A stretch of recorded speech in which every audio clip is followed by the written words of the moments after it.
sa lahat, mula sa simpleng sugat, tuluyang naputulan ng binti ang batang lalaking ito sa Cebu. Imbis kasi na gumaling, na-impeksyon ang binti ng bata nang dalhin sa ospital. Reklamo ng kanyang pamilya, hindi doktor, kundi nursing assistant ang nagtahi sa sugat ng bata. Ang iba pang detalye sa balitang yan, abangan maya-maya lang. Ngayong ika-17 araw ng Pebrero taong 2025. Dating Pangulong Rodrigo Duterte, sinampahan ng reklamong sedisyon dahil sa sinabi niyang kailangan daw pumatay ng 15 senador. 8 pang lugar sa bansa magdedeklara ng dengue outbreak kasunod ng Quezon City. Mga palaka, balak pakawalan kontra lamok. At dead or alive, pabuy ang piso sa mga mahuhuling lamok, alok sa isang barangay. News 5 Exclusive. Nanay na binunganga ng anak na umunoy batugan, pinagsusundok sa muka. Isa pang News 5 Exclusive. Delivery rider sa Antipolo Rizal, ninakawan ng motorsiklo at pinatay pa. Hinihinalang smuggled the luxury vehicles gaya ng Ferrari at McLaren na bisto na naman sa isang warehouse sa Makati City. NLEX magiging 100% cashless na simula sa March 15. Cash lanes tatanggalin na. Sa Frontline News Abroad, bride sa Peru nag-run away. Iniwang groom na shook lalo't naka-livestream pa naman ang kanilang kasal. At komedyanting si Alex Calleja nasa moving on era na matapos akusahang nagnakaw ng joke.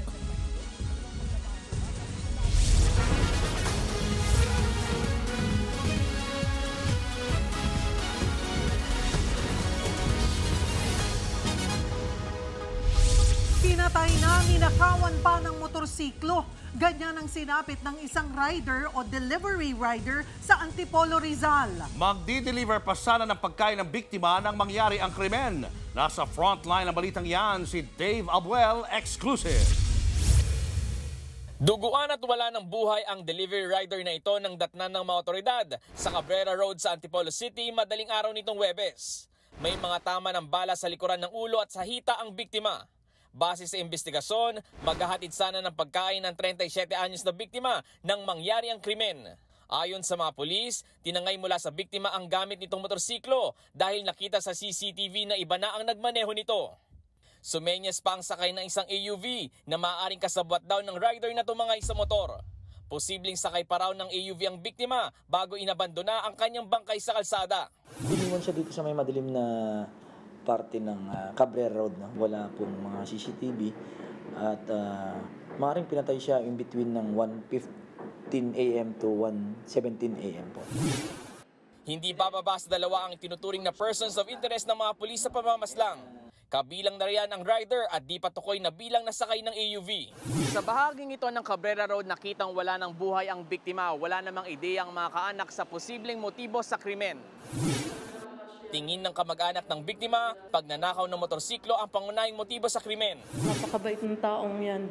Kaya nagulat kami bakit siya nasama sa mga ganyan, bakit na wala lahat ng gamit niya, lahat kinuha sa kanya. Panawagan nila sa mga sospek. Sana po naawa kayo sa kapatid ko. Kung kinuha niya lang po or kung gusto niya lang po talaga yung motor or kung ano man, nag-hold up man kayo, kinuha niya na lang yung gamit, hindi pati yung buhay ng kapatid ko. Patuloy pa ang investigasyon ng mga pulis sa insidente. Mahaharap ang mga suspect sa reklamong murder at carnapping. Nagbabalita mula sa Frontline, Dave Abuel, News 5. Daan-daang milyong piso ang halaga ng luxury cars ang nadiskubre ng Bureau of Customs sa isang warehouse sa Makati City. Ang mga mamahaling sasakyang ito, posibleng smuggled daw o ibinenta ng mga pogo boss. Nasa frontline ang balitang yan, si Ria Fernandez. Tumambad sa mga tauhan ng Bureau of Customs sa mga hinihinalang smuggled luxury cars sa isang warehouse sa Makati City. Ayon sa Customs Intelligence and Investigation Service, natunton nila ang lugar dahil sa natanggap nilang tip. Napasok daw nila nitong February 14 ang naturang pasilidad dahil sa ipinresentang letter of authority ng Customs. Iba't ibang klase ng sports car at mamahaling van, SUV, sedan at motor ang nasa loob ng warehouse. Ang kabuuang halaga ng mga ito aabot sa 370 million pesos. Tulad ng mga pansamantalang kinumpiska na luxury vehicle sa Pasay at Parañaque noong nakaraang linggo, ibinebenta rin daw ang mga ito online. May 15 araw mula February 14 ang may-ari ng warehouse para ipresenta ang proof of payment ng duties and taxes ng 18 luxury vehicles dito. Kailangang tumugma ang mga detalye sa kanilang mga papeles tulad ng kulay at year model sa mga nakarecord sa Bureau of Customs. Dahil kung hindi, tiyak daw na smuggled ang mga ito. Nakikipag-ugnayan na ang ahensya sa LTO para i-verify ang mga plaka. Pero ngayon pa lang, kumbinsido na ang customs na smuggled ang mga sasakyan. Ang pinakamahal dito, ang sports car na ito na 60 million pesos ang karaniwang presyo. Pero nabili lang umano sa halagang 40 million pesos. Sa initial ho natin check sa database ng Bureau of Customs, kagaya nga ho nitong McLaren 720S, parang ilan lang po yung pumasok, hindi pa ho tumutugma sa kulay. Kaya doon pa lang ho nakita namin na parang hindi nga ho bayad ang duties and taxes. Malaki rin daw ang posibilidad ng mga umiskapong Pogo Boss dahil sa Pogo Ban ang dating may-ari ng mga mamahaling sasakyan. Kaya nabibenta rin ho nila ng mura, maaring nabilin lang mahal, pero since gusto na ho nilang umalis, they had to fast break and sell it immediately po. Ayon sa admin staff ng warehouse, isang korporasyon ang nasa likod ng pinagtatrabahuhan niyang buy and sell. Pero hindi niya raw alam kung may kaugnayan sa Pogo ito. You will see, second hand po lahat ng kotse. So kaya po mababa yung price. Ngayon pa lang po kami nagre-request ng mga documents sa mga owner kasi consignment po ito. Sa ngayon, pinadlock muna ang warehouse hanggat hindi nabibigay ng kumpanya ang mga dokumentong magpapatunay na hindi smuggled ang mga sasakyan. Nagbabalita mula sa Frontline, Ria Fernandez, News 5. Wasak ang dalawang sasakyan matapos sumabangga ng van na nawalan daw ng preno sa Pasig. Sa Baguio City naman, 4 na sasakyan ang nagkarambola rin dahil sa pumalyang preno. Nasa frontline ng balitang yan si Rainiel Pawid. Sa pulsakuhang ito ng CCTV kung paanong biglang nabangga ng humaharurot na van ang pickup na ito sa Baguio City. Napalihis ang pickup sa lakas ng pagbangga at muntik pang mabangga ng kasunod na motorsiklo. Habang ang van nagtuloy-tuloy lang. Hindi na nakuna ng CCTV pero nabangga pa nito ang isang taxi at isang SUV. Huminto lang ang van nang tuluyan itong tumagilid. 4 ang sugatan kabilang ang 2 menor de edad. Base sa investigasyon, nawalan umano ng preno ang van. Posibleng maharap sa kasong reckless imprudence resulting in multiple physical injuries at multiple damage to property ang driver ng van. Wasak naman ang harapan at basag ang windshield ng van na ito matapos sumalpok sa 2 pang sasakyan sa C5 Corner Lanuza sa Pasig kaninang madaling araw. Ayon sa driver ng wing van, galing silang Malabon at magdi-deliver ng toyo sa Taguig. Bigla raw nagkaproblema ang kanyang preno at dito niya nabangga ang 2 pang sasakyan. Pag tingin ko naka-stop na sila, pag apa ko sa preno, wala na ako maiwasan kasi sa kabila may kotse. Ang isa sa mga nadamay na sasakyan na sandwich ng 2 sasakyan. Nagtamo ng minor injury ang pahinante at driver ng wing van. Iniimbestigahan na ng Pasig Traffic Department ang insidente. Marami rin ang naabala kanina dahil umabot hanggang Katipunan ang buntot ng mabigat na trapiko. Nagbabalita mula sa Frontline, Rainiel Pawid, News 5. Timboga ang 2 lalaking ng hold up sa isang convenience store sa Bataan. Ang ginamit nilang baril, laruan lang pala. Nasa Frontline ng balitang yan, si Gerard de la Peña. Sa kuhang ito ng CCTV sa Hermosa, Bataan, may kitang pumarada sa harap ng convenience store ang isang motorsiklo. Pumasok sa tindahan ng angkas na nakasuot pa ng helmet, habang nakaabang naman sa parking lot ang rider. Sa loob ng convenience store, makikitang bumunot ng baril ang lalaki. Saka nagdeklara ng hold up. Inutusan niyan 2 store crew na ilabas ang pera sa kaha. Aabot sa higit 200,000 pesos ang tinangay ng lalaki. Pinapasok ng hold-upper ang 2 empleyado sa loob ng storage. Matapos ang pang-hold up, agad na tumakas sa mga suspect. Base sa investigasyon, kumakain ng tanghalian ng 2 store crew nang bigla silang hold upin. Ito na rin daw ang ikalawang beses na na-hold up ang convenience store. Una yang nangyari noong 2023 at napatay ang isang kawatan nang makipagbarilan sa mga pulis. Nahuli naman sa follow-up operation ang dalawang suspect na sina alias JR at Mer, kapwa mga residente ng Dinalupihan, Bataan. Inabutan daw ng mga pulis ang dalawa na nagpapainom sa mga kaibigan gamit ang perang tinangay sa convenience store. Na-recover sa kanila ang ginamit na motorsiklo, ang helmet na suot ng holdupper, pati na rin ang baril na napag-alamang pellet gun lang pala. Nang hold up po itong isa na ating suspect ay may dalang baril sa kanan at dumukot pa po ng kutsilyo sa kaliwang kamay. So, assumption po na talaga namin ay fake yung baril na ginamit. Sa kasamaang palad, higit 8,000 piso na lang na ninakaw na pera ang nabawi sa dalawa. Ayon pa sa pulisya, dati na silang nakalabas mula sa drug rehabilitation. Naharap ang mga suspect sa mga reklamong robbery, paglabag sa Comprehensive Firearms and Ammunition Regulation Act at COMELEC gun ban. Nagbabalita mula sa Frontline, Gerard de la Peña, News 5. Inaresto sa Quezon City ang isang babaeng wanted sa Ifugao na sa kasong illegal recruitment at estafa. Ayon sa Quezon City Police District, nakatanggap sila ng tip mula sa mga pulis sa Ifugao na sa Quezon City nagtatago ang suspect. Natuntun siya sa pinapasukan niyang veterinary clinic at ibang pangalan ang kanyang ginagamit. Modus daw ng suspect ang mag-recruit ng mga gustong magtrabaho sa ibang bansa kapalit ng bayad. Pero kapag natanggap na ang bayad, bigla na lang siyang naglalaho. Noong nakaraang taon, kinasuhan siya at inilabas ang arrest warrant para sa 2 kaso. Nasa kustudiya na ng mga pulis sa Ifugao ang suspect. Pahirapan ang paghuli sa mga dayuhang POGO worker na kanselado na ang visa. Nagbago na raw kasi ng taktika ang mga POGO operator para hindi basta-basta mahuli. Nasa frontline ng balitang yan, si Camille Samonte.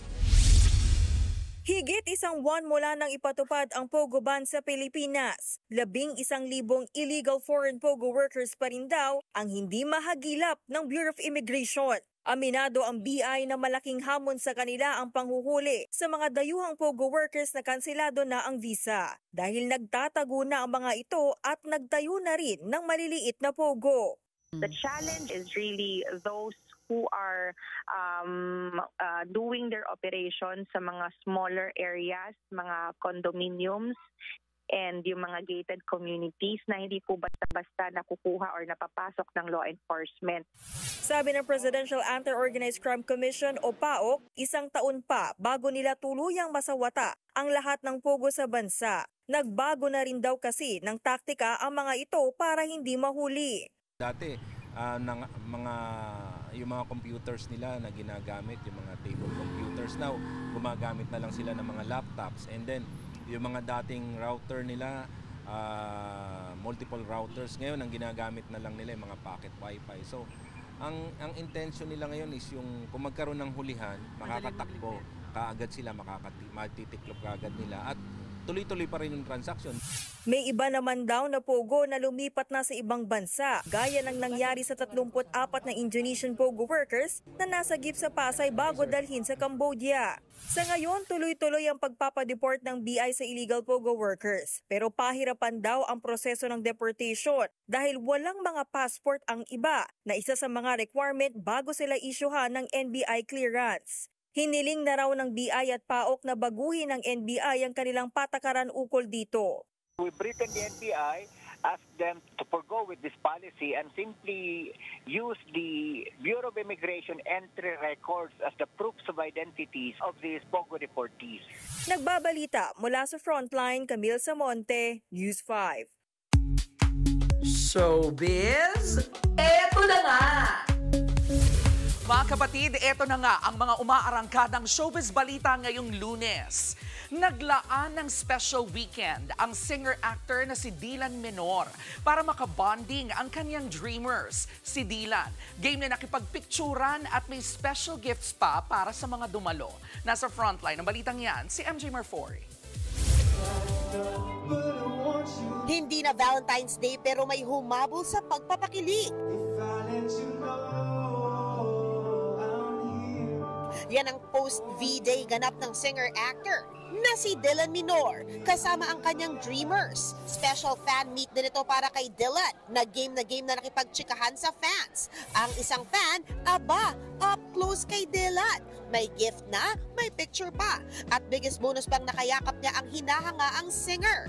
Winner si ate. Siyempre, hindi rin nawala ang groovy. Kita naman sa smile nilang lahat kung gaano sila ka-happy, di ba?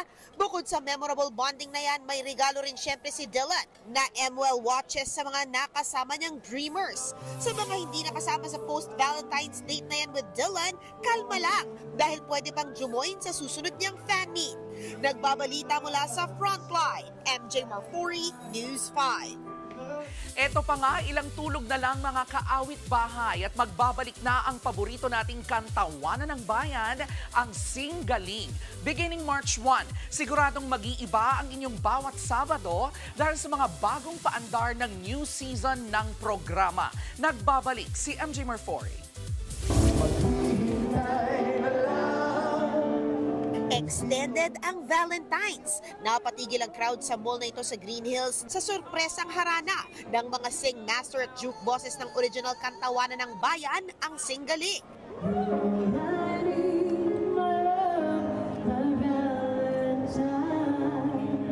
Ang isang fan, hindi na napigilan ng excitement, kaya naki-jamming na rin.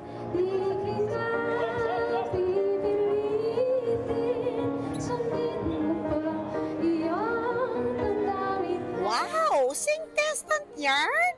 In full swing na nga talaga ang mga kaawit bahay para sa pagbabalik ng Singmasters na sina Kay Brosas, Donita Nose at Randy Santiago.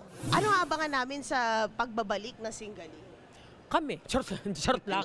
Hindi, oo. Bukod sa, kami given na yun eh. Alam naman, again, sabi nga ni Sir Randy, napaka-blessed namin na kami parang napili para maging Singmasters. At saka intact yung grupo. Oo. Ayun, intact kami nung siyempre in-offer sa iba. Yung iba, kasi wala na sa stasyon, pero yun, nakakatuwa lang na buong-buo yung grupo. At hindi lang, nadagdagan. Nadagdagan pa pala. Mas naging palong-palo.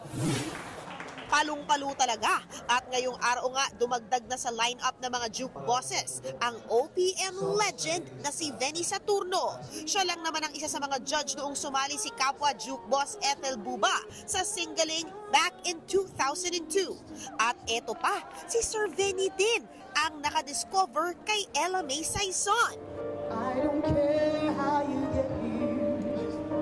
get here if you can. Kasama rin syempre sa mga juke boss na Mitoy Yunti, Nina at Jeza Saragosa. Ito pa mga kaawit bahay, may passing laban tayo monthly kung saan up to 100,000 pesos ang pwedeng mapanalunan. Panalo, di ba? Kaya mga kaawit bahay simula March 1, tumutok na at 5:45 p.m. at makikantawanan tuwing Sabado. Syempre, sa TV5 yan. Nagbabalita mula sa Frontline, MJ Marfori, News 5. Susunod, 6 na taong gulang na lalaki pinutulan ng binti dahil daw sa nursing assistant na nag-ala doktor. News 5 exclusive, nanay binugbog ng sariling anak. Suspect nagalit matapos sermonan dahil inumaga sa inuman. Sa pulse video, rider na matulin ang takbo, sumirko sa ere nang sumalpok sa kotse. At sa showbiz, Alex Calleja, pinatawad ang nag-akusa sa kanyang nagnakaw raw siya ng joke. Abangan ang lahat ng yan sa pagbabalik ng Frontline Pilipinas.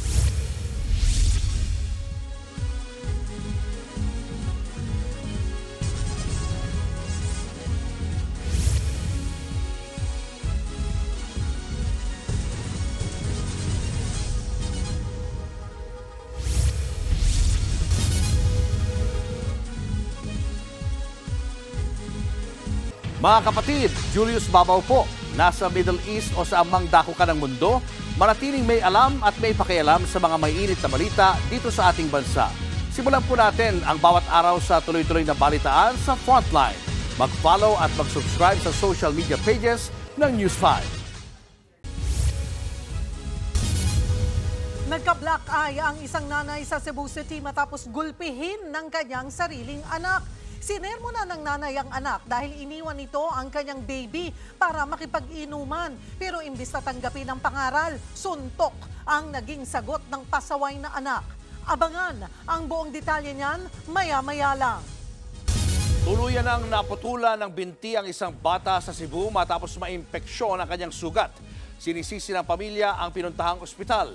Imbis daw kasi na doktor, nursing assistant lang ang unang tumahi sa sugat ng bata. Nasa frontline ng balitang yan si John Aroa. Nahiwa ng bubog ang kaliwang binti ng 6 na taong gulang na batang si alias Ryan habang naglalaro sa kanilang bahay sa Toledo City, Cebu. Agad siyang isinugod sa Toledo City General Hospital at doon tinahi ang kanyang sugat. Pinauwi rin siya pagkatapos. Pero pagkalipas ng 2 araw, nangitim, namaga at nagka-impeksyon ang tinahing sugat. Kaya nagdesisyon ang mga magulang niyang dalhin siya sa ibang ospital. Pero huli na ang lahat, kinailangan ng putulin ang kaliwang binti ng bata dahil sa komplikasyon. Kung hindi maagapan, maaari itong lumala at ikamatay pa ng bata.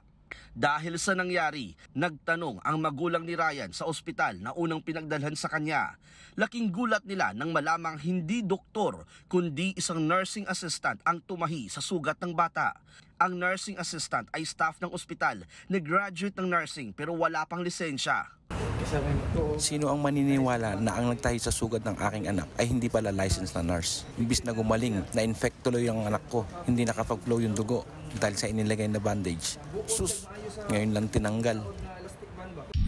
Kinumpirma ng Toledo City General Hospital na sa kanila nga tinahi ang sugat ng bata. Iniimbestigahan na raw nila ang nangyari.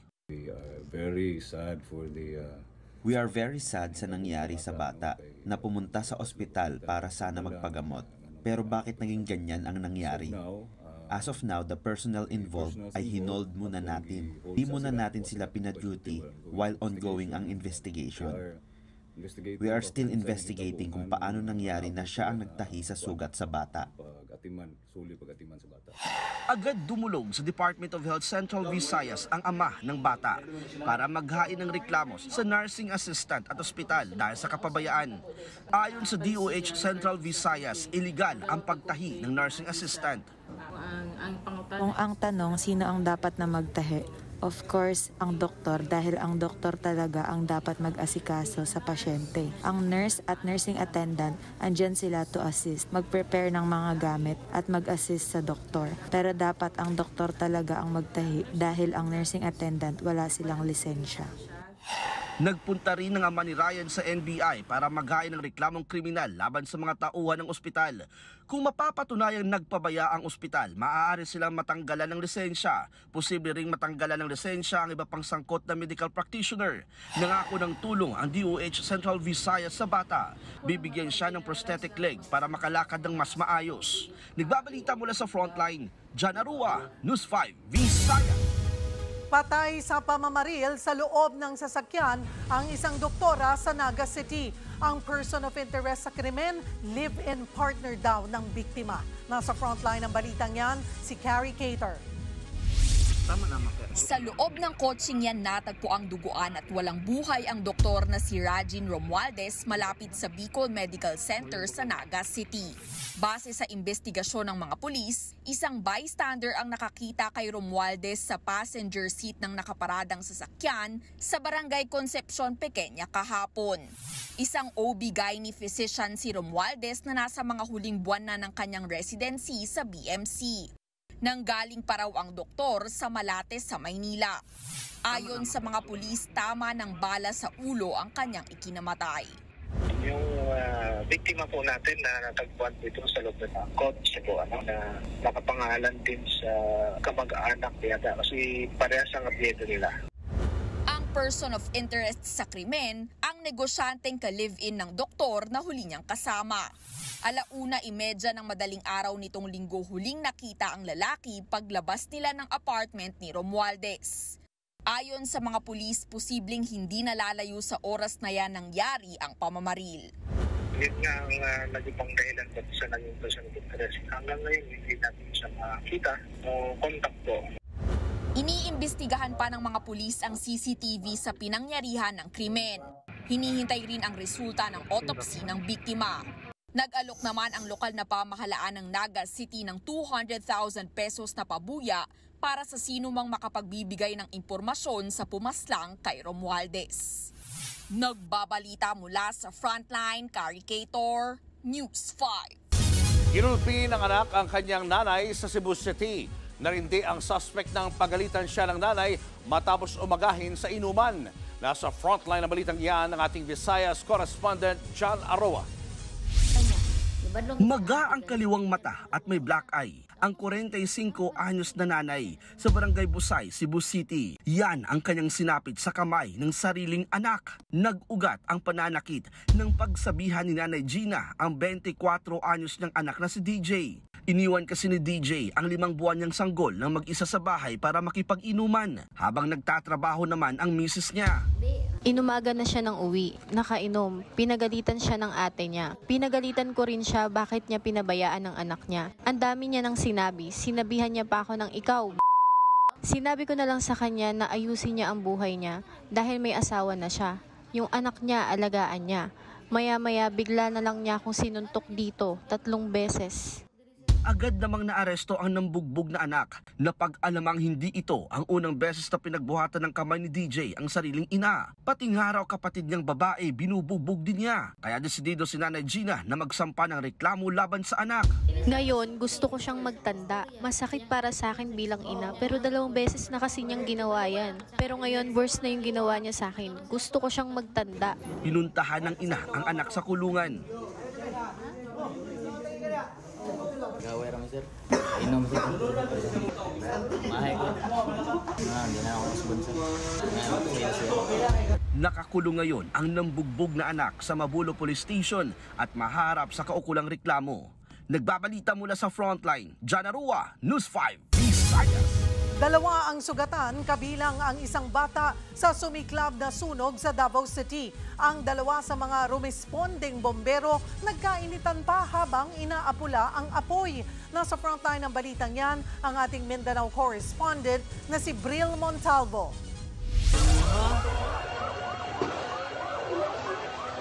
Naglalagablab na sunog ang gumising sa mga residente ng Barangay 37-D sa Davao City nitong linggo ng madaling araw. Mabilis nagtulong-tulong ang mga residente at bumbero para apulahin ang apoy. Pero sa gitna ng komosyon, Ayaw pamigay ba? Tutuluan ka ba? Nakantay ka? Rebel ka? Ayaw pamigay ba? nagkasagutan ng isang fire volunteer at miyembro ng Davao City Search and Rescue Team.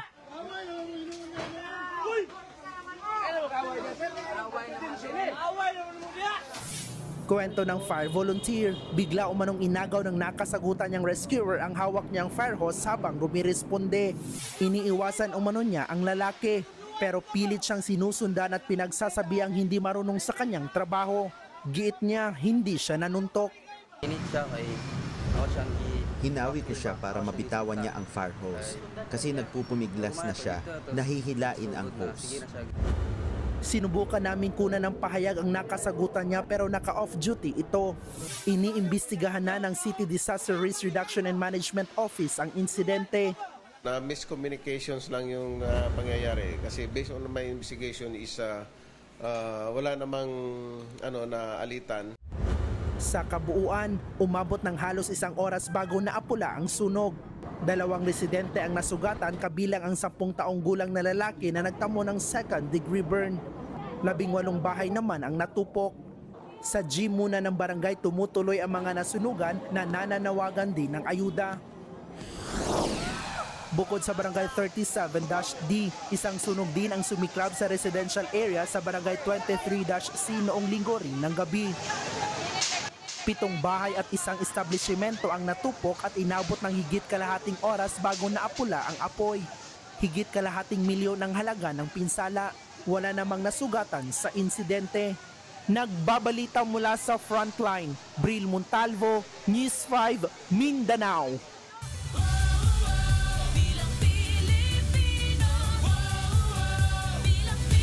May nagsampa na ng reklamo laban kay dating Pangulong Rodrigo Duterte kaugnay sa pahayag niya na patayin ang ilang senador. Naniniwala naman ang NBI na propaganda lang ang mga sinabi ng dating Pangulo. Nasa frontline ng balitang yan si Marian Enriquez. Personal na pumunta sa tanggapan ng Department of Justice kanina si CIDG Director Police Brigadier General Nicolas Torre para maghain ng reklamong inciting to sedition at unlawful utterance laban kay dating Pangulong Rodrigo Duterte. Kaugnay sa pahayag niya na pumatay na lang daw ng mga senador para makapasok ang kanilang mga pambato.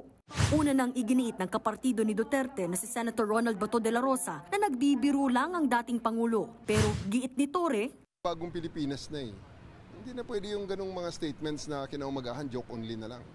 Paglilinaw ni Torre, walang ibang nag-utos sa kanya na maghain ng reklamo. Naniniwala lang daw siya na hindi dapat gawing biro ang pagpatay, lalo na kung dating Pangulo ang nagsabi nito. Hindi malayo na gayahin or he will be taken he will be taken seriously by his blind supporters. Huwebes nang sabihin ni Duterte sa proclamation rally ng Partido Demokratiko Pilipino sa Club Filipino sa San Juan ang mungkahi niyang pumatay ng mga senador. Patayin natin yung mga senador ngayon para mabakante.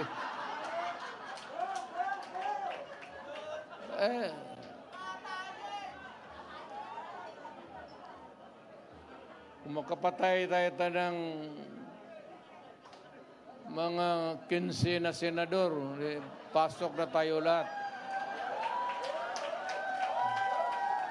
Ang pahayag na yan, hindi rin pinalagpas ni Pangulong Bongbong Marcos. Hirit ni PBBM, mukhang takot lang si Duterte sa mga manok ng administrasyon. Siguro, kanina wala silang pag-asa, kaya papatay na lang sila ng 15 na senador. Bago naman magsampa ng reklamo si Torre, una na ring isinusulong ng mga mambabatas na paimbestigahan sa NBI ang sinabi ni Duterte. Pero tingin ni NBI Director Jaime Santiago, propaganda lang ang sinabi ng dating Pangulo. I don't think na hanggang ngayon may kakagatin pa rin ng mga mamamayan yung kanyang mga panawagan na patayan na lang ng patayan. Tinabla naman siya agad ng mga mambabatas. Whether it's a joke or not, you are not allowed to say things about killing other people. This is coming from someone who has admitted to previously killing before. Kung si Justice Secretary Boying Remulla naman ang tatanungin, mas mabuti raw kung mga senador talaga ang magrereklamo. Iba raw kasi ito sa kaso ni Vice President Sara Duterte na direktang pinangalanan ng kanyang mga umano'y ipapapatay kung may mangyari sa kanya. If the senators themselves complain, then we have reason to act on the matter. Kasi siyempre sila yung sila yung endangered ng ganong statements. It can possibly have a ripple effect. Nilinaw din ng COMELEC na hindi ipinagbabawal sa Omnibus Election Code ang anumang negative campaigning tuwing halalan, lalo kung hindi tumatakbo ang may pakana nito. Pero babala ng COMELEC, pwede pa ring maharap sa kasong kriminal ang mga maninira sa kapwa, gaya sa mga kandidato. Bilang isang supporter, hindi naman po siya kandidato, kahit po yung ibang opisyal din ng pamahalaan, govern na po sila ng ibang rule. Nagbabalita mula sa Frontline, Marian Enriquez, News 5. Pumuelta naman si dating presidential spokesman Salvador Panelo sa pagkasampa ng reklamo ni CIDG Director Nicolas Torre laban kay dating Pangulong Duterte. Ay kay Panelo, ignorante ang general at walang saysay ang paghain niya ng reklamo. Madali lang daw i-dismiss ang reklamo laban sa dating Pangulo dahil wala naman itong legal na basihan. Git pa ni Panelo, buti pa raw ang mga senador dahil nag-gets nila ang biro ni Digong. Maituturing daw na papuri lang sa mga pambato ng administrasyon ang sinabi ng dating Pangulo. Dahil gusto lang daw bigyang diin ni Duterte na malakas at mahirap talunin ang mga senatorial candidates ng administrasyon. 8 pang lugar sa bansa ang nakikitaan ng pagtaas ng kaso ng dengue. Habang sa Quezon City, kung saan may dengue outbreak, kabilang sa pinag-aaralan ay ang pagpapakawala ng mga palaka kontra lamok. Nasa frontline ng balitang yan, si Laila Pangilinan. Nababahala ang maraming residente sa Quezon City ngayong may dengue outbreak sa kanilang lungsod. Mula January 1 hanggang February 14, mahigit 1,700 ang dengue cases doon. 10 sa mga yan ang namatay kabilang ang 8 menor de edad. Ang mga residente, todo linis sa mga lugar na pwedeng pamahayan ng lamok. Tinatanggal yung mga boteng may Hindi na kailangan. Natatakot ako, lalo-lalo na po anak ko. May anak akong PWD, may apo akong 2 taon. Na mas nakakatakot. Sa Barangay Escopa 3 naman, nagsagawa ng anti-dengue misting and spraying ang Quezon City Health Department. Sinuyod ang bawat eskinita at kalye, habang ang barangay Matandang Balara na nasa top 10 ng may pinakamataas na kaso ng dengue. Imbis na fogging, frogging daw ang gustong gawin kontra dengue. Dapat daw magpakawala ng mga palaka para kainin ang mga lamok. Alam naman natin, ang palaka, paborito ang lamok, paborito, lalong-lalo na langaw, paborito nila yan. Yan ang kinakain nila. Observe namin na bumaba naman. So, tingin ko nakatulong ng malaki, lalong-lalo na sa paglilinis ng mga bakanting lote. Pero pinagbabawalan ng Department of Health at Department of Environment and Natural Resources ang pagpapakalat ng mga palaka kontra dengue. Hindi raw kasi yan epektibo. Bukod naman sa Quezon City, may nakikita raw ang DOH na 8 pang lugar na may nakakaalarmang pagtaas ng dengue cases. Nasa Calabarzon, Central Luzon at Metro Manila raw ang mga ito. Sa pinakahuling datos ng DOH, lampas 28,000 na ang kaso ng dengue sa bansa. Mas mataas ito ng 40% noong nakaraang taon. Mismong DOH na ang nagsabi, hindi pangkaraniwan ang dami ng kaso ngayon, lalo't hindi pa naman tag-ulan.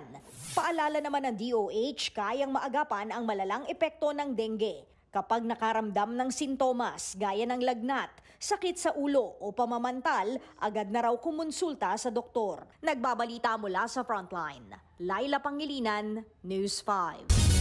Piso sa bawat 5 lamok. Yan naman ang alok na pabuya sa isang barangay sa Mandaluyong sa kanilang kampanya kontra dengue. Nasa Frontline ng balitang yan si Ian Suyu. Masigla at masayahing bata ang grade 9 student na si Chantel ayon sa kanyang lola. Pero isang araw, bigla raw itong nilagnat at nanghina. January 23 nang isugod siya sa pagamutan. Pero makalipas ang 1 linggo, binawian siya ng buhay. Dito nalaman na dengue ang sakit ng bata. Kung naman namin kasi alam, akala namin trangkaso lang. Hindi man namin nakalain kasi siyempre, hindi namin ma-expect dengue yun eh. Isa lamang si Chanteli sa mahigit 40 kaso ng dengue sa Barangay Addition Hills sa Mandaluyong City. Dahil sa takot na magaya sa Quezon City na kasalukuyang may dengue outbreak, naglunsad ng proyekto ang barangay para maagapan ang pagtaas ng dengue cases. Yan ay ang piso para sa mosquito. Ang aming konsepto dito ay hikayatin yung ating mga kababayan na maging katuwang sa pagsugpo ng dengue. Wala pong sasabihin na para mag-breed yung ating mga kababayan dahil hindi nga po ito forever na gagawin namin programa, kundi ito case-to-case basis doon sa pagtaas ng aming dengue sa aming pong barangay. Nandito tayo ngayon sa Barangay Hall ng Addition Hills kung saan nandito nga sa aking tabi yung prototype aquarium na gagamitin para sa programa nila na piso para sa mosquito. Ang system nito, ito yung aquarium, may kinabit sila na UV light sa loob. At dito sa butas na ito, ipapasok yung mga lamok na mahuhuli ng mga residente. Pag dinala dito at pinasok, once daw na lumapit yung mga lamok na yan sa UV light, ay instantly mamamatay daw kagad yan. Pero paglilinaw ng barangay, hindi naman daw piso kada lamok ang halaga, kundi daw piso sa kada 5 lamok, patay man o buhay, na madadala nila ito sa barangay. Bukod dyan, tuloy-tuloy naman daw ang ibang proyekto nila, gaya ng clean-up drive, paglalagay ng OB trap at fogging sa buong barangay. Kanya-kanya ring diskarte ang mga residente, lalo't pinakamahalaga pa rin ay ang pagsisimula ng paglilinis sa loob ng bahay para tuluyang masugpo ang dengue. Nagbabalita mula sa Frontline, Ian Suyu, News 5. Bawal na sa mga expressway ang mga sasakyang walang RFID stickers. Simula po yan sa March 15. Ang mga lalabag pagmumultahin na. Nasa Frontline ng balitang yan, si Gerard de la Peña. Halos hindi nawawala ng pila ang 2 dulong lane na ito sa Balintawak Toll Plaza ng North Luzon Expressway. Pumipila ang mga sasakyang yan dahil wala pa rin silang RFID stickers. Pero pagdating ng March 15, mawawala na ang cash lane sa tollways. Tuluyan nang ipatutupad ang 100% cashless transaction sa mga expressway.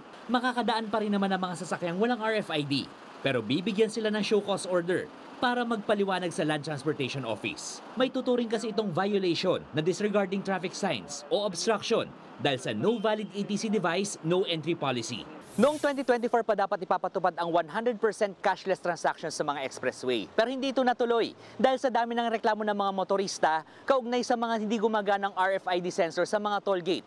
Pero ngayon, kumpiyansa na ang Toll Regulatory Board na handa na ang lahat para sa cashless toll collection. We are confident yung pong sistema nila, yung equipments nila are ready. Subalit hindi naman po natin pinapangako na 100% error-proof na po ang system. Base sa datos ng TRB, 3% na lang ng mga dumadaan sa expressway ang wala pang RFID. Kahit daw mga hindi madalas dumaan sa expressway, pinapakiusapang magpakabit pa rin ng RFID sticker. Ayaw namin po kayo ma-penalize. Libre naman po, wala naman po kayo maintaining balance. Magpakabit naman na po kayo. Ang penalty para sa mga dadaan sa expressway na walang RFID magsisimula sa 1,000 pesos hanggang 5,000 pesos. Sakop din dyan ang mga may sirang ETC device. Kaya si Joseph na taga Nueva Ecija, kahit bihirang dumaan sa NLEX, nagpapalit na ng RFID sticker dahil hindi na raw nababasa ang nakakabit sa sasakyan niya ngayon. Yan ang naging cause ng delay kasi umahaba yung pila. Ito ngayon, papapalitan ko na lang para wala inconvenient kasi. Si Carlo naman, kakalabas pa lang sa kasa ng kotse, pero nagpakabit agad ng RFID sticker. Mas madali po kasi yung cashless. Samantala, posibleng tumaas ang singil sa toll sa North Luzon Expressway. Pinag-aaralan na ng TRB ang petisyon ng NLEX Corporation na dagdag singil na 40 centavos per kilometer mula Bukawi hanggang Santa Ines. Yan daw ay para mabawi ang nagastos ng NLEX sa pagkukumpuni ng Candaba Viaduct. Kung maaprubahan, masisimulan ang paniningil ng bagong toll rate sa Marso. Nagbabalita mula sa Frontline, Gerard de la Peña, News 5.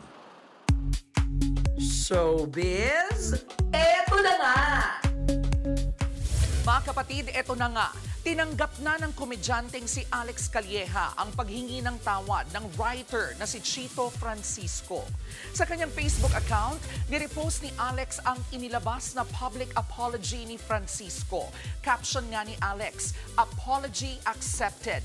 Now, let's move on." Quote unquote. Nitong Sabado, inilabas si Francisco ang sulat ng paghingi niya ng tawad kay Alex Calleja. Sa isang bahagi ng kanyang pahayag, tinawag ni Francisco na gentle soul si Alex. Diretsahan din niyang inilahad na mali at walang basihan ang paratang niya sa komedyante. Nag-ugat ang issue matapos paratangan ni Francisco ang komedyante ng pagnanakaw umano ng joke. Eto pa nga, gaya ng ibang celebrity, dumaan din sa maraming kontrobersya ang 90s iconic band na Eraserheads. Kasama ang mga yan sa sasagutin nila ng derechahan sa documentary na Eraserheads Combo on the Run. Ang frontman ngang si Ellie Buendia may pahaging about healing. Kung ano yan, alamin po natin sa Frontline Report ni News 5 digital producer Von Belinari. I wanted a band that had no fear. No holds barred na mga kwento.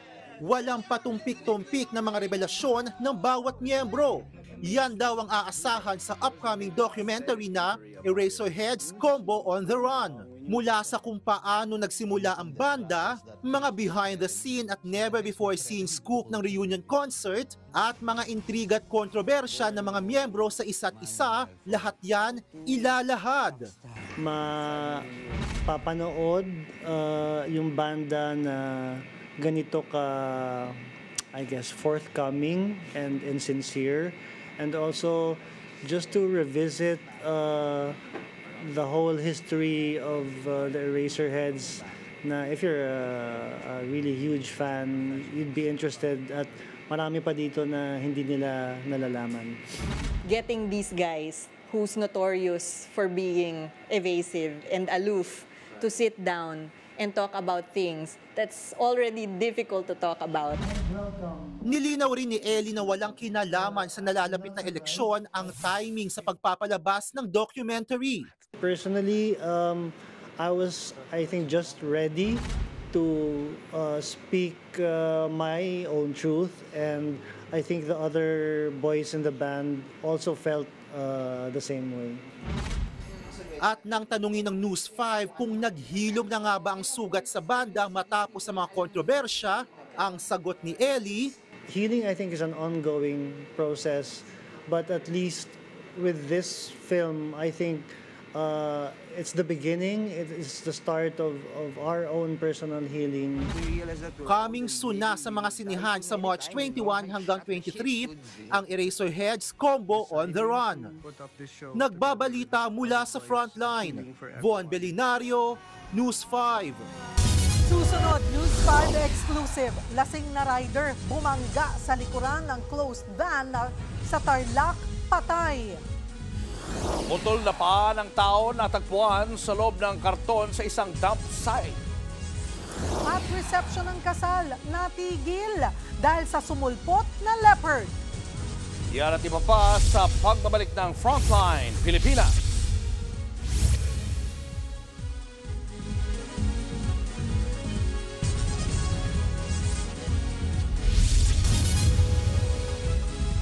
Mga kapatid, Julius Babaw po, nasa Middle East o saan mang dako ka ng mundo, manatiling may alam at may pakialam sa mga mainit na balita dito sa ating bansa. Simulan po natin ang bawat araw sa tuloy-tuloy na balitaan sa Frontline. Mag-follow at mag-subscribe sa social media pages ng News 5. Eksklusibong nakuha ng News 5 ang video ng pagsalpok ng isang rider sa closed van sa Victoria, Tarlac. Kita sa CCTV ang closed van nang biglang sumulpot sa likuran ang humaharurot na rider sa Barangay Balayang. Sa lakas ng impact, tumilapon ang rider. Nasira naman ang likuran ng closed van. Isinugod sa ospital ang 21 anyos na rider pero namatay din. Base sa investigasyon, lasing ang rider. Nakita ring wala siyang suot na helmet at walang lisensya. Wala ring plaka ang gamit niyang motorsiklo. Isang putol na paa ang natagpuan sa loob ng kahon na itinapon sa dump site sa Cebu. Ang paa hinihinalang galing sa ospital. Nasa frontline ng balitang yan si John Aroa. Isang kahina-hinalang kahon na itinapon sa dump site sa Barangay Tapol sa Talisay City, Cebu. Nang buksan, tumambad ang putol na kaliwang paa ng tao. Nakabalot ito sa benda. Ang mangangalakal si Rogelio Laborada Jr. ang nakakita sa kahon. Inakala raw niyang kalakal ang laman nito pero nagulat siya nang makita ang putol na paa. Anya, nitong Miyerkules nang dumating sa dump site ang isang truck ng mga basura galing sa ospital sa Talisay. Sabi na ko na may plastic ngayon. Pagbukas ko ng karton may plastic na yellow. May mga dugo. Puro pang paa talaga siya. Pinuntol na paa. Kaliwa at mabalahibo ang paa. Agad namang dinala ng mga pulis ang putol na kaliwang paa sa pulinarya. Hindi muna nagbigay ng pahayag ang ospital sa Talisay pero iniimbestigahan na raw nila ito. Magsasagawa rin ng sariling investigasyon ang Department of Health Central Visayas kung totoo man daw na galing ito sa ospital. Nagbabala ang DOH sa panganib na dulot ng maling pagdidispose nito. Maghahatid yan ng mga sakit sa ating komunidad kung pababayaan lang natin na itapon saan-saan. Nagbabalita mula sa Frontline, John Aroa, News 5.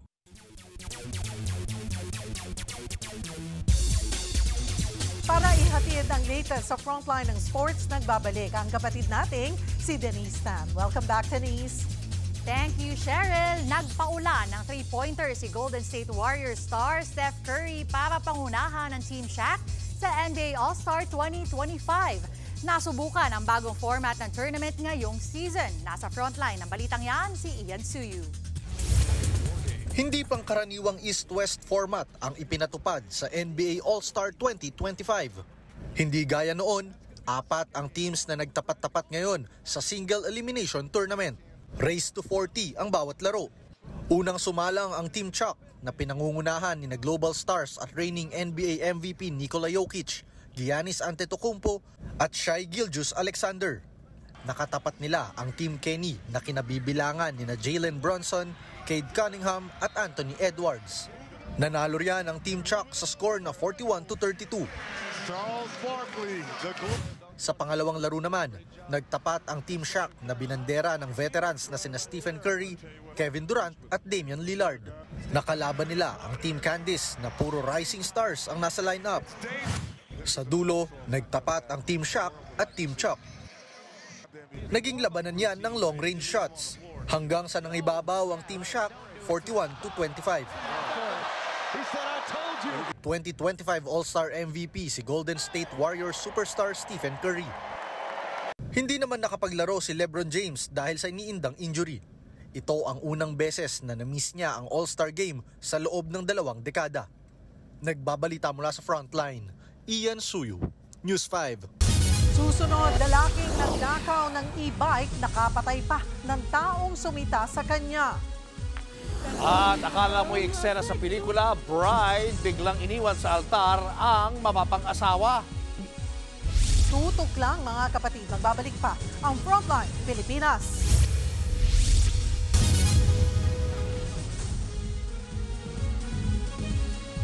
Mga kapatid, Jig Manikad po, nasa Middle East o saan mang dako ka ng mundo manatiling may alam at may pakialam sa mga mainit na balita dito sa ating bansa. Simulan natin ang bawat araw sa tuloy-tuloy na balitaan sa Frontline. Mag-follow at mag-subscribe sa social media pages ng News 5.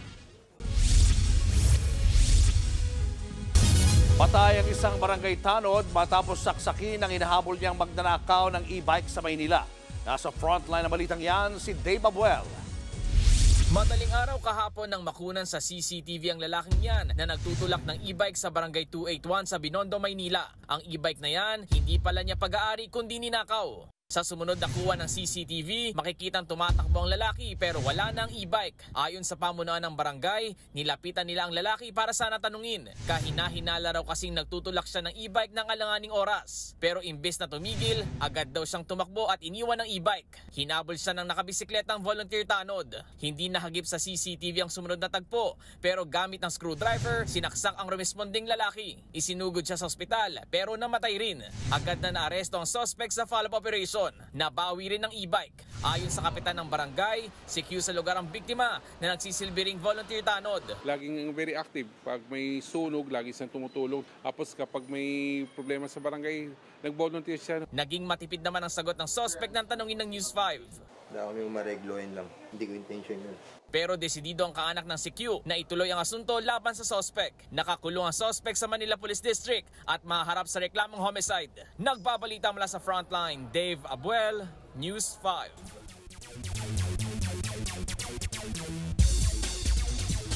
Naitala ni world-class Pinoy pole vaulter ang bago niyang season best matapos makagold sa isang tournament sa Poland.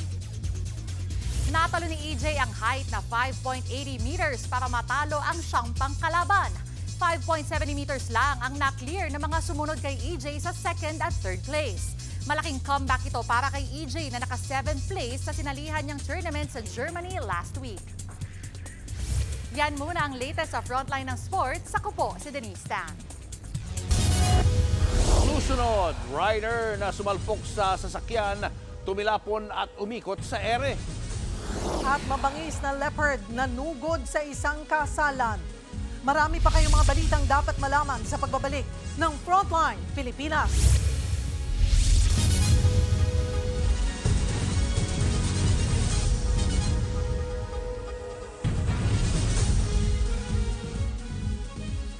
Mga kapatid, Jig Manikad po, nasa Middle East o saan mang dako ka ng mundo manatiling may alam at may pakialam sa mga mainit na balita dito sa ating bansa.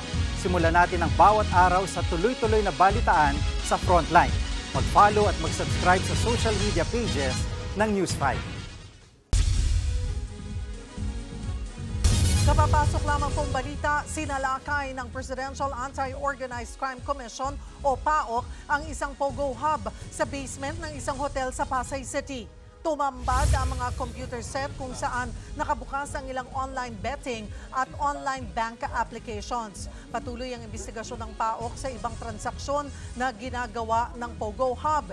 Inaalam pa kung ilang Korean nationals at Pilipino ang nahuli sa sinalakay na Pogo office.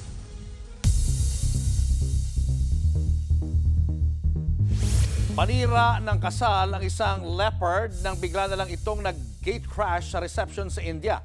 Ang leopard nang habol pa at nanunggab. Narito ang Frontline News Abroad.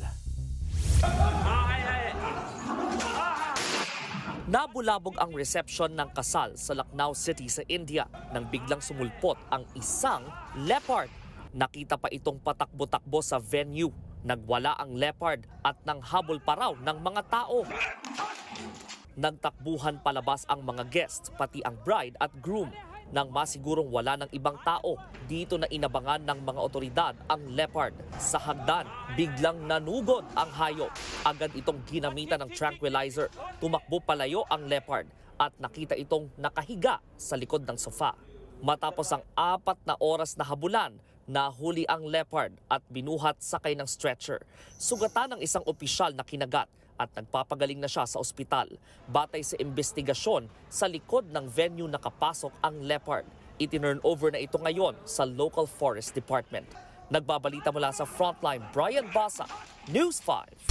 Susunod, isang bride sa Peru nag-run away habang naka-livestream ang kasalan.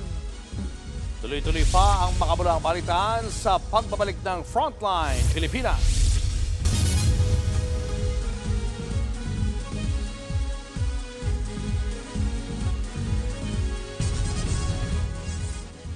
Mga kapatid, Cheryl Cosing po. Nasa Estados Unidos, Canada o saan man dako ka ng mundo, manatiling may alam at may pakialam sa mga maiinit na balita dito sa ating bansa. Simulan natin ang bawat araw sa tuloy-tuloy na balitaan sa Frontline. Mag-follow at mag-subscribe sa social media pages ng News 5. Sa pool sa CCTV ang pagtilapon ng isang rider matapos sumalpok sa sasakyan sa India. Sa video, makikita ang dahan-dahan sa pagliko ang asul na sasakyan pero nang makaliko, biglang sumalubong at sumalpok ang humaharurot na rider. Sa lakas ng pagkabangga, tumilapon at umikot pa sa ere ang katawan nito. Agad naman siyang dinala sa ospital at nasa maayos ng kalagayan. Ito naman, aakalaing eksena sa pelikula ang nangyari sa kasalang bayan dyan sa Peru. Oo nga, nang tanungin kasi ang isang bride kung tinatanggap niya ang lalaki bilang kanyang asawa, eto ang kanyang sinabi. Perdóname a todos, no acepto. Ba? Nakamangiyak-ngiyak na nag-run away. Habang ang groom naiwan sa altar. Naku, ang masakit, naka-livestream sa social media ang kasalang bayan na yan na ginanap nitong Valentine's Day. Itinuloy naman ang seremonya para sa ibang couple. Ang lungkot. Grabe, no? Sad. Oo. Pero alam mo, nangyayari yan talaga. May mga alam tayo. Kesa naman napilitan at ituloy, ano, diba, yung kasal. Kaso pwede ba, wag na lang ituloy bago pa magkaroon ng seremonya kasi sobrang traumatic. Totoo rin naman. Totoo rin naman. Buti hindi ginawa sa akin ni Luke yan. Anong gagawin mo sakali? Hindi ko alam. Diba? Hindi mo alam yung pakiramdam. Sana kung magka-cancel yung pwede pang bawiin, ma-refund ang mga dinown payment. Oo. Alam mo, minsan kapag ganyan daw na hindi natutuloy, parang tinutuloy na lang yung reception. Kahit wala yung dalawa. Ganun. Eh, wala. Bayad na eh. Tsaka ginutom nila yung mga bisita kasi. Huwag yung gagawin yan. At yan ang mga balita at impormasyong dapat niyong malaman sa araw na ito. Mga balita para sa mga may alam at may pakialam. Kami ang inyong mga kasangga sa Frontline Pilipinas.